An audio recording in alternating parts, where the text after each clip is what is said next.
Bueno, bienvenidos a la entrevista de Micrófono Abierto esta semana con un invitado de excepción. Él es Ignacio, urtólogos más reconocidos y más reputados en la actualidad y también diputado del Partido Socialista por Teruel en el Congreso.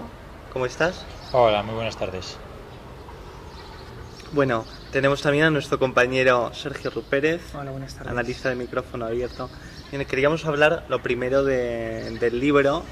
Fundamentalmente Sergio, nuestro compañero que estaba muy interesado en hablar sobre este asunto, el libro que acaba de escribir Ignacio Urquizu, que bueno, está la verdad teniendo gran repercusión ahora mismo en la actualidad informativa en la que la política está tan de moda como nunca, podríamos decir. Bueno, por introducir un poco el libro, señor Urquizu, gracias por tener esta entrevista con nosotros, con Micrófono Abierto. Bueno, es un libro que usted como politólogo, también como diputado, de alguna manera hace un poco una disertación, ¿no?, de cómo se encuentra la situación política en España y especialmente también un poco en el caso del Partido Socialista, ¿no?, su situación, también el auge de partidos nuevos como Podemos y Ciudadanos. Bueno, introduzcanos un poco el libro para que nuestros espectadores se centren un poco en realmente de qué va esta obra. Bueno, básicamente el libro lo que intenta es explicar por qué España ha llegado a la situación que ha llegado, es decir, por qué de repente un país que tenía una democracia más o menos pues consolidada, con dos partidos políticos muy fuertes, que ya en el año 2008 prácticamente tuvieron el 85% de todos los votos del país, de repente en el año 2015 se quedan prácticamente a la mitad de los apoyos, es decir, que sufren un retroceso muy fuerte y se produce lo que se llama un colapso del sistema de partidos. Sí, lo que hace el libro es un recorrido viendo qué ha sucedido en España. Yo había leído muchos libros sobre la misma cuestión, había visto a muchos expertos que hablaban de temas muy variados, ¿no? La culpa estaba en la transición, en la cultura política de los españoles, no, y la culpa es de Europa. Y dije, bueno, ¿y por qué nadie le ha preguntado a los españoles qué les pasa? ¿Y por qué no cogemos y hablamos con el paciente y le decimos, bueno, ¿y por qué tienes fiebre? ¿Por qué estás sudando? Así que lo que hago es coger todos los datos de metroscopia en los últimos años, explorarlos y acabé descubriendo que en el fondo todo estaba ahí. Uno solo tenía que unir la línea de puntos y se daba cuenta de que los españoles llevan tiempo pidiendo lo que ha acabado sucediendo, que es un colapso del sistema de partidos. El libro al final lo que pretende no solo es ser analítico, es decir, no solo explicar esa situación en el país. Lo que también quiero al final trasladar es un mensaje, y es que no quiero que esto vuelva a suceder en mi país, es decir, no puede volver a suceder que sus principales élites, no solo políticas, sino también económicas, también empresariales, periodísticas, de todo tipo, vivan de espaldas a la ciudadanía. Es decir, al final, lo que ha sucedido, o si se ha colapsado el sistema de partidos, es porque durante mucho tiempo la gente no era escuchada, era ignorada, o a veces se trataba incluso con desprecio, como estos chicos del 15M, cosas más raras dicen, ¿no? Entonces lo que quiero llamar la atención es, bueno, si esto no ha sucedido es porque hemos vivido de espaldas a la gente, esto no puede volver a suceder.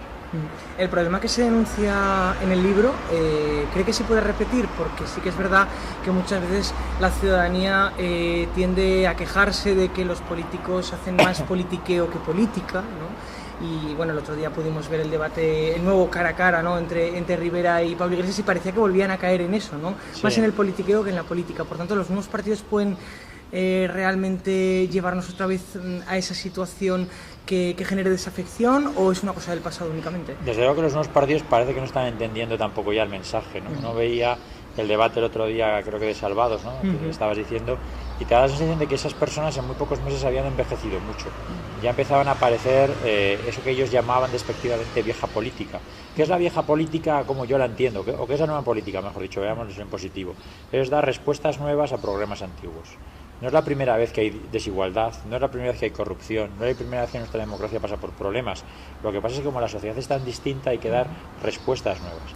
Ellos no dan respuestas nuevas, sino que además a veces repiten consignas del pasado, ¿no? El y tú más, la demagogia en los argumentos, de tal forma que aunque ellos parece que son el resultado de la crisis política, no acaban de ser la solución a la crisis política, y no lo acaban de ser porque, como digo, parece que ellos tampoco no están entendiendo muchas de las cosas que ha pasado en el país, ¿no?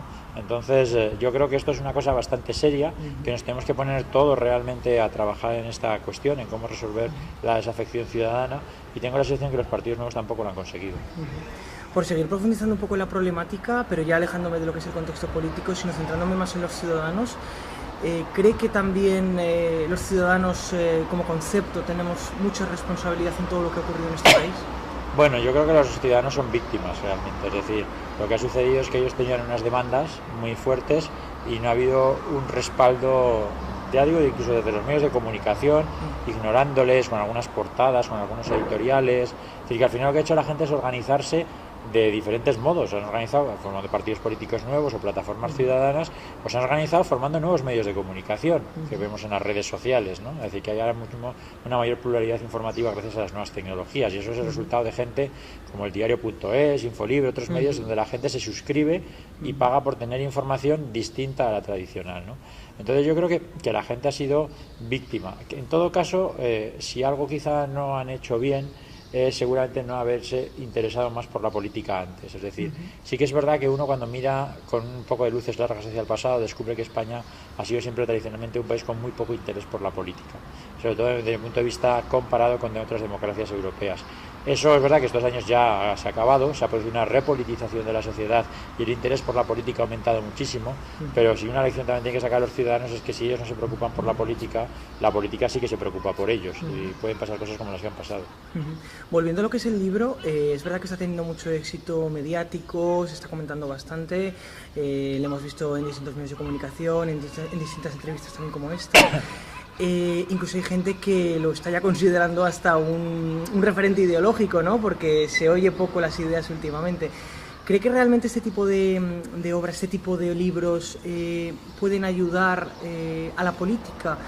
¿Cree que hace falta más reflexión para luego eso trasladarlo a la política?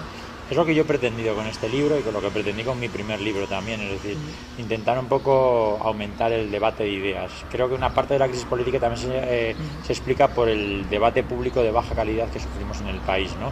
Que se suscribe o se refleja en tres elementos, que no son trabajos míos, sino que yo he recopilado de otros sitios, pero creo que tienen, digamos, mucho reflejo en esa desafección. El primero es que en España se habla mucho de política y poco de políticas. Hablamos mucho de la vida interna de los partidos, hablamos mucho del poder, pero hablamos poco de sanidad, de educación. Yo no veo grandes debates en la televisión sobre estas materias. En segundo lugar, en este país es más importante quién dice las cosas que qué dice. Y especialmente hay una generación muy mayor que está acostumbrada a tener muchísimos altavoces en los medios de comunicación tradicionales, y hay una generación muy joven que empieza a tener mucha influencia gracias a los blogs, a los nuevos medios de comunicación, y los jóvenes creo que están diciendo cosas más interesantes que los mayores. Así que es un país donde digo, es muy importante quién eres y no tanto lo que dices, y eso creo que hay que cambiarlo. Y en tercer lugar, esto también tiene que ver con que en este país a veces las ideologías pesan demasiado en los argumentos. Y creo que al final hay que también tener una mayor capacidad de análisis en los datos, en los estudios comparados, en ver qué sucede en otros países. Esto lo cuenta muy bien Víctor Lapuente en su libro El retorno de los chamanes, donde viene a decir que al final en los análisis hay dos tipos de personas, el chamán y el explorador. El chamán es alguien que te dice yo tengo la solución para todo, es mi ideología que te va a salvar. El explorador es un tipo que duda de las cosas, que te dice no, mira, es que esto es un poquito más difícil, ¿no? Porque en tal país han hecho tal cosa y no acaba de funcionar, y en otro han hecho esto y parece que tiene estos problemas. Así que creo que realmente nuestro debate público debería mejorar, y mi libro intenta ir en esa también dirección. Es decir, por ejemplo, alguno de los mensajes que hay es Oídas Fuerza, la gente quiere determinadas cosas, pero ¿lo que quiere es bueno o es malo? ¿Tienen razón siempre en lo que quieren? A veces no tienen razón, y si no tienen razón, explícales por qué no tienen razón, que eso es el liderazgo. Es poner sobre la mesa argumentos para decirle a la gente, mire, esto es lo mejor, a lo mejor usted no lo comparte, pero yo le voy a explicar por qué es lo mejor y me voy a esforzar en ello, ¿no? Mientras que hay una tendencia a veces a hacer, digamos, lo que quiere la gente, que eso es el populismo, hacer lo que la gente te pide. Yo soy tan demócrata que no tengo ni programa electoral, voy a hacer lo que me pida la gente. Eso es un extremo. El otro extremo sería ponerte en la Torre de Marfil y decir aquí todo el mundo está equivocado menos yo, y por lo tanto yo soy una especie de déspota ilustrado que os voy a enseñar cómo se hacen las cosas. No, mira, seguramente es una situación intermedia de escuchar, de argumentar, de explicar, de decidir. Es decir, que eso es lo que pretendo también con el libro, poner sobre la mesa argumentos que nos mejoren nuestro país. En relación con lo que comenta, sí que es cierto que a veces se observa como una contradicción cuando la ciudadanía pide ideas, pide debate público, pero luego sí que es verdad que parece como que se siente mucho, no sé, más identificada con debates que caerían más en, no sé, en el tertulianismo o quizá en las ideas, no sé, confusas, ¿no? Bien. Entonces, se observa como cierta contradicción, quizá la ciudadanía no tiene muy claro hacia dónde ir. No sé si al eso igual que es los del políticos. todo cierto. Por ejemplo, hay programas como Salvados que han mostrado como si tú puedes hacer a veces periodismo así de información entreteniendo, es decir, cómo puedes contar historias y argumentos entreteniendo a la gente, que al final sabéis que los medios de comunicación hacen tres cosas: formar, informar y entretener. Entonces, ¿cómo tú puedes hacer todo eso si haces formatos adaptables? Es decir, si tú solo quieres entretener, pues efectivamente caes en espectáculo. Si tú solo quieres formar, pues es verdad que si no lo haces de una forma pedagógica atractiva puedes caer en el aburrimiento, ¿no? Entonces yo creo que ahora mismo existe creatividad suficiente como para poder hacer todo a la vez. Y si lo haces, también hay gente que responde. Ahí ya digo, hay programas de éxito en la televisión como Salvados que creo que están yendo en esa dirección, o como La Sexta Columna los viernes, que también hacen ese tipo de reportajes. También es verdad que, bueno, pues hay de todo en la televisión y hay seguramente programas que no son de esa calidad, sino más bien de todo el contenido, que también tienen su audiencia, pero bueno, no todo en la vida va a ser política, la gente también tiene tiempo, o debe tener tiempo para el ocio, para pensar en otras cosas, por supuesto. Para terminar el apartado del libro, me gustaría centrarme brevemente un poco en lo personal, en lo que supone escribir este tipo de libros, otros que ha podido escribir, o otros que vaya a escribir. No sé, ¿qué es lo que se lleva uno, ¿no?, de escribir un libro como este? Bueno, la satisfacción de haber puesto en un papel pues muchas reflexiones que uno va teniendo, porque al final un libro de estas características es el resultado de muchos años de trabajo. He estado 1 año y medio para escribirlo, pero desde luego que es todo lo que he ido acumulando durante muchos años en diferentes investigaciones que he ido haciendo. Así que es la satisfacción, y sobre todo si esto sirve realmente para vivir en un país mejor, pues yo creo que es la mayor satisfacción que yo obtendré con este libro. Desgraciadamente uno no gana dinero con estas cosas, es decir, que desde el punto de vista económico no tiene una gran repercusión. Yo, como soy profesor de universidad, es decir, que sigo teniendo mi plaza en la universidad, pues imagino que esto siempre para el currículum, para esas cosas, pues también tiene su parte positiva, ¿no?, cuando uno va teniendo una carrera académica. Y bueno, pues también a veces uno hace las cosas para que cuando venga gente después tenga una base sobre la que seguir trabajando, seguir analizando, seguir reflexionando, ¿no? Así que esa es la mayor satisfacción que produce. Al otro lado está los sacrificios, en el sentido de que, bueno, en mis circunstancias familiares, porque cuando tienes familia ya, hijos y ya tienes un trabajo y además quieres dar el paso a la política, y cuando se mezcla todo a la vez, pues la verdad es que ha sido costoso y de muchas horas de sueño. Bueno, muchas gracias. Paso ya al testigo y a mi yéndonos compañero. gracias, Sí. yéndonos al ejercicio de la política, ¿qué supone para, en fin, como toda una persona que no está alejada de la realidad social, como sí que se les acusa a muchos dirigentes, qué supone dedicarse a la política en un momento tan crucial como el actual, tan complicado, sobre todo para el Partido Socialista? Bueno, para mí es apasionante, porque es verdad que yo siempre he tenido una gran vocación siempre he ido de servicio público, es decir, que soy muy pequeño, en el colegio, en el instituto, ya formaba parte de los consejos escolares como representante de alumno. Siempre he tenido una gran motivación por intentar mejorar lo que me rodea cuando ya estaba en mi pequeño pueblo de Teruel, y allá donde he estado, pues siempre he tenido esa ambición de contribuir a mi sociedad, ¿no? Yo también incluso entiendo mi trabajo de profesor de universidad como una forma de mejorar la educación de la sociedad, de poder contribuir a un mayor conocimiento e investigación, así que no es más que una continuidad en lo que yo entiendo del servicio público. En segundo lugar, es un momento apasionante del país, es decir, hay momentos políticos excepcionales, como fue la transición y como creo que está siendo este momento, que es un cambio de etapa en nuestra sociedad y en nuestra democracia, ¿no? Y ser uno de los protagonistas, o poder estar ahí en las instituciones pudiendo tomar decisiones, pues yo me siento un privilegiado, ¿no? Y en tercer lugar, una cosa que me sorprende mucho, que lo estoy viendo estos días como resultado del libro, en muchas entrevistas me dicen muchos compañeros vuestros, periodistas o gente que va a mis presentaciones: oye, Ignacio, qué sincero eres. Entonces yo de repente digo, qué mal debemos de estar para que cuando alguien escucha a un político, lo primero que le diga es: oye, ¿y por qué eres tan sincero? Es que la política, la relación entre un político y un ciudadano se basa en dos cosas: en la credibilidad y en la confianza. ¿Cómo nos van a creer o cómo van a confiar en nosotros si lo que esperan de nosotros es que les engañemos, que les mintamos, que seamos tácticos? No, es que hay que ser sinceros, ¿no? Y por eso yo creo que al final este libro incluso me está a mí enseñando muchas cosas. Y quería ir, ¿crees que iría mucho mejor a los políticos, también a los ciudadanos, al panorama de la actualidad en general?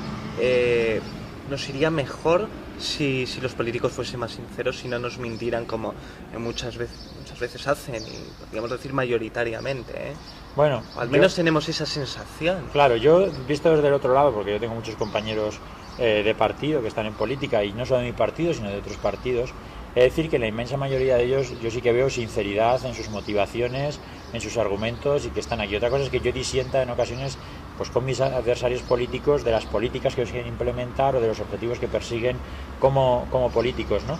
Pero sí que decir que la inmensa mayoría yo percibo esa sinceridad. Lo que a mí me llama la atención es que la gente al escucharme me lo ponga eso en positivo, pero al mismo tiempo como si los demás no lo hicieran. Bueno, no creo que haya, diga, realmente, o la denostación que se ha producido de la clase política, tengo la sensación que tiene una parte de injusticia. Es decir, ¿por qué? Porque primero, lo que nos ha pasado no es todo responsabilidad de los políticos. Es decir, si hay una crisis de representación, hay una crisis económica, a veces algo tendrán que ver también los agentes sociales, porque no han sido suficientemente representativos de los trabajadores y de los empresarios. Algo tendrán que ver los medios de comunicación, que durante mucho tiempo también han estado dando la espalda a muchas movilizaciones ciudadanas, haciendo portadas, comparándoles con movimientos radicales, terroristas. Es decir, que aquí hay una parte compartida de la responsabilidad, no solo de los políticos, y creo que sería injusto descargar sobre ellos toda la responsabilidad, ¿no? Pero bueno, me gusta que por lo menos estos temas empiecen a salir y podamos hablar de ello. Hablando de sinceridad, el Partido Socialista se encuentra en una situación muy complicada, en una crisis añadida que no es ya la económica, la política, sino que se suma la crisis de credibilidad, crisis de ideas, de identidad. En su momento, por decir, mayo de 2010, que fue el punto y aparte del zapaterismo del Partido Socialista, cuando tuvo que tomar las primeras medidas de ajuste, ¿no crees que le habría ido mucho mejor políticamente al señor Zapatero y también al Partido Socialista en conjunto si hubiese reconocido abiertamente: miren, señores, tenemos que hacer estos recortes porque Europa nos lo exige, pero en fin, nosotros nos oponemos ideológicamente, o incluso si hubiese presentado su dimisión en un determinado momento? Bueno, yo creo que más que... Porque es verdad que la ciudadanía, disculpa que te interrumpa, se siente muy traicionada por aquello, sí. El votante socialista. Yo entiendo que se sientan traicionados porque creo que hace mucho tiempo que carecemos de un esfuerzo, no sé si pedagógico, pero sí de debate de temas tan importantes como los que planteas, y me explico. Al final, nosotros, y aquí antes de mayo de 2010, decidimos formar parte de Europa. Y cuando formas parte de Europa admites dos cosas. Admites que tu economía se internacionaliza muchísimo, y eso es un factor relevante, porque lo que implica es que a partir de ahora vas a tener mucha competencia exterior y seguramente tus trabajos que no se basen en la mano de obra barata van a desaparecer porque se van a ir a otros países, y solo tu economía puede ser o sobrevivir si es más competitiva desde el punto de vista del valor añadido, de la innovación. Así que eso implica un conjunto de modernización, un conjunto de reformas de modernización de tu economía y una competencia. En segundo lugar, formamos parte del euro, y el euro restringe mucho tu margen de maniobra. Resumiendo mucho, es imposible tener una política monetaria si no está coordinada con una política fiscal. Es decir, que lo que decide el Banco Central Europeo tiene que estar en coordinación con lo que hace el gobierno en sus impuestos y en sus gastos. Así que hemos reducido mucho nuestro margen de maniobra, pero lo hemos hecho porque creemos que es lo mejor para nuestra economía. Nosotros entendemos que perder parte de soberanía económica al final va a generar mejores resultados económicos en términos de bienestar. Este debate ni siquiera ha existido en esta sociedad, es decir, ni siquiera hemos debatido estas cuestiones. Te voy a poner como un ejemplo. Tú imagínate que te pones a dieta y lo que decides es esconder la mermelada en un armario, porque sabes que si te pones a comer mermelada y chocolate, la dieta se acabó, ¿no? Así que lo que hemos hecho con la economía es eso: vamos a esconder la mermelada, vamos a limitar nuestro margen de maniobra porque entendemos que eso va a generar mejores resultados. Si tú lo admites, crees en ello, empiezas a hacer políticas públicas siendo consciente de esas restricciones, ganas en credibilidad porque la gente ya sabe qué estás haciendo, ganas en confianza porque tú le has explicado a la gente en qué escenario estás, y por lo tanto tú puedes enfrentarte incluso a los recortes con una mayor legitimidad porque tú le has explicado a la gente en qué escenario está. El problema es que ni siquiera habíamos tenido el debate previo sobre Europa, sobre la globalización, es decir, que aquí hemos estado haciendo cosas sin saber muy bien por qué y para qué. Y eso al final lo hemos pagado, claro que lo hemos pagado, porque esos dos elementos son fundamentales para entender un proyecto socialdemócrata, no para la derecha. Los conservadores, desde luego, que como a ellos no les importa mucho la igualdad y la redistribución, no les preocupa en exceso que el gobierno tenga menos margen de maniobra en algunas políticas económicas, pero para la socialdemocracia eso es un reto. Y si sacrificamos una parte de nuestra soberanía económica, tenemos que explicar a la gente cómo vamos a seguir haciendo políticas redistributivas y de igualdad teniendo una mano atada a la espalda. Y ese debate en la socialdemocracia no se ha producido. ¿El Partido Socialista qué ofrece el próximo 26 de junio, cuando hace tan solo 6 meses que se han celebrado unas elecciones? ¿Cómo convencer a ese votante de centro izquierda que en buena parte se ha ido a Podemos? ¿Cómo volver a recuperar lo perdido? Bueno, nosotros vamos a hacer mucho énfasis en también, por un lado, poner un espejo a Podemos. Igual que Podemos nos ha puesto un espejo a los demás, habrá que empezar a poner un espejo a Podemos y enseñar un poco también lo que es, ¿no? Estos, creo, 6 meses han puesto muy de relieve las diferencias que existen entre los partidos políticos, en el sentido de que sí que había algunos partidos que han pensado mucho en sí mismos, es decir, que había 2 partidos que han tenido unos grandes intereses en que las elecciones se repitieran, especialmente porque los 2 pensaban que en una repetición podían sacar mejor resultado, y lo que hicieron fue bloquear la situación. Mientras otros sí que es verdad que hemos intentado formar gobierno quizás sin los diputados necesarios o suficientes, pero que lo hemos intentado porque pensamos que la gobernabilidad del país era lo más importante. Pues yo creo que a partir de ya la gente ya tiene más información de lo que representa Podemos, que es anteponer los intereses del partido a los intereses generales. Lo que ha hecho Pablo Iglesias, antepone sus intereses electorales a los intereses del conjunto de la sociedad. Y si nosotros somos capaces de ir mostrando eso, también la gente se dará cuenta que entre Podemos y el PSOE hay diferencias notables, no solo programáticas, que son importantes, sino incluso en las motivaciones que tenemos cada uno detrás de nosotros, ¿no? Y a partir de ahí pues ir explicando y explicando. Soy consciente que es difícil en 3 semanas explicar todo esto, que tiene su gran dificultad, pero bueno, lo que tenemos que esforzar a los candidatos, llegar al mayor número de gente posible, contándoles que nosotros lo que queremos es un país mejor. Queremos una democracia mejor, un bienestar mejor, una economía mejor, y que para eso necesitamos gobernar, frente a aquellos que lo que han querido es tener un resultado electoral mejor, o todo lo que es muy bien justamente era eso. ¿Qué pasará si hay sorpaso? Bueno, pues si hay sorpaso, habrá que aceptar el resultado, por supuesto. En democracia esa es la primera regla, aceptar el resultado. Y en segundo lugar, pues seguramente habrá que establecer o pensar en una reflexión profunda, no sobre el Partido Socialista, creo que es una reflexión sobre la sociedad, de cómo se puede hacer políticas de izquierdas y redistributivas en un mundo tan distinto al que teníamos hace 30 años, ¿no? Es decir, que creo que tiene que haber primero una reflexión muy profunda de ideas e ideológica, pero quiero pensar que al final ese sorpaso no se va a producir. Pero le está viendo realmente en el Partido Socialista, además ahora que hablábamos de la sinceridad y tú eres una persona sincera, en el Partido Socialista no dudamos que existe esa reflexión, pero es verdad que se está viendo que después del 20 de diciembre, el peor resultado de la historia, también como el Partido Popular, ojo, o sea, los 2 grandes partidos han sufrido un varapalo tremendo, pero después de aquello parece que ha habido una lucha encarnizada de sillones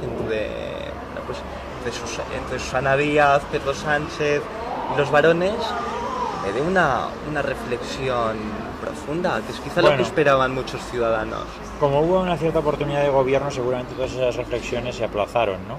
Es decir, como sí que es verdad que daba la aritmética para hacer un gobierno entre Podemos y Ciudadanos con el PSOE, seguramente muchas de esas reflexiones se aplazaron priorizando la posibilidad de liderar un gobierno del cambio, ¿no? Pero sí que es verdad que si esto sigue así, se repitieran resultados parecidos, seguramente lo que tú planteas, pues eso también tendría que abrirse mucho más. Es decir, a mí sí que es verdad que lo que no me ha gustado de todos estos meses es esa especie de espectáculo donde se ha priorizado muy poco la reflexión de ideas y se ha priorizado demasiado las personas, ¿no?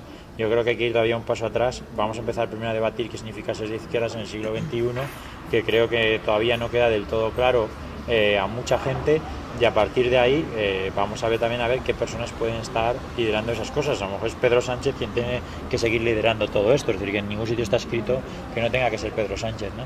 Pero lo que quiero decir es que primero vamos a ver los resultados, no nos anticipemos demasiado al futuro, porque igual de probable es lo que tú dices, como puede suceder que pueda haber un gobierno socialista, que es para lo que vamos a trabajar muchos.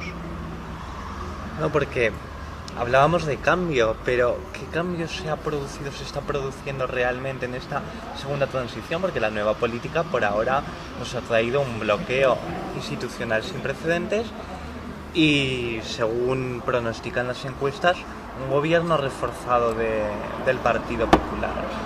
De Mariano Rajoy, no ya del Partido Popular, sino del señor Rajoy, que aparece en los papeles de Bárcenas y que envió aquel SMS de Luis E. Fuerte.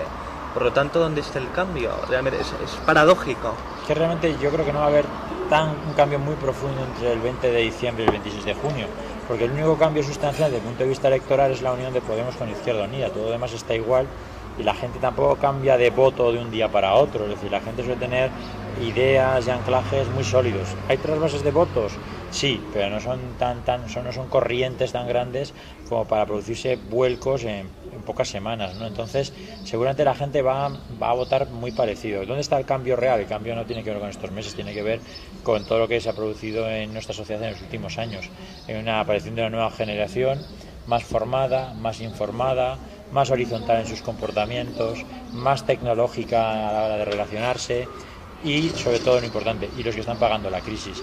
Entonces, ese sí que es el cambio real, es decir, eso sí que es el cambio. Todo lo demás... Y ya para concluir la entrevista, ¿qué supone ser diputado de Teruel y qué dirías de una ciudad como Teruel que en muchas ocasiones está olvidada? Bueno, ser diputado de Teruel es un privilegio, en el sentido de que siempre he dicho que ser candidato del Partido Socialista siempre es un honor. Muy poca gente ha podido tener esa satisfacción, es decir, de poder encabezar una lista, y la verdad es que como eso lo vivo, es decir, como ser una persona muy afortunada, sobre todo porque hay gente que confía en ti. Cuando hay gente que confía en ti, pues no tienen, lo único que puedes hacer es devolver esa confianza con trabajo. Y además de un sitio como Teruel, se lo digo a veces a mis compañeros de broma, de Teruel no es cualquiera, somos muy pocos, o sea, solo los elegidos. Entonces, ser además candidato del PSOE por Teruel, imagínate ya la minoría que ha llegado a poder tener ese privilegio. Así que me siento pues muy agradecido a muchísima gente. ¿Qué decir de Teruel? Bueno, pues es un sitio, yo la ciudad la conozco menos porque soy del Bajo Aragón, pero sí que ya llevo bastante tiempo. Ya sabéis que es una provincia con una idiosincrasia propia, muy grande, muy poco poblada, donde además a veces el norte de la provincia, que es el Bajo Aragón, ha tenido muchas veces más relación con Zaragoza de lo que ha podido tener con la ciudad de Teruel, y que por cuestiones de infraestructuras, de geografía, pero que eso ya ha cambiado bastante, es una provincia mucho más vertebrada, y nosotros lo que estamos trabajando en esa dirección, es decir, que Teruel tenga un futuro para la gente que quiera seguir viviendo en Teruel. Yo siempre digo también a muchos compañeros que la desigualdad más invisible es la desigualdad territorial, porque no se ve, y creo que la gente tiene derecho a vivir donde quiere vivir, y ese derecho a veces en Teruel no se cumple porque los pueblos tienen servicios suficientes para que la gente siga viviendo, no tiene empleo para que la gente quiera seguir viviendo y en cambio no tenga una oportunidad laboral. Entonces, lo que vamos a hacer, por lo menos los socialistas de Teruel, es defender ese futuro para Teruel y especialmente para los jóvenes, que es donde está la vanguardia de muchas de las cosas que van a pasar. Muchas gracias, Ignacio Urquizu, diputado del Partido Socialista en el Politólogo. Mucha suerte el próximo 26 de junio y mucha suerte con su libro. Muchas gracias a vosotros, tanto Samuel como Sergio, y muchas gracias por esta oportunidad.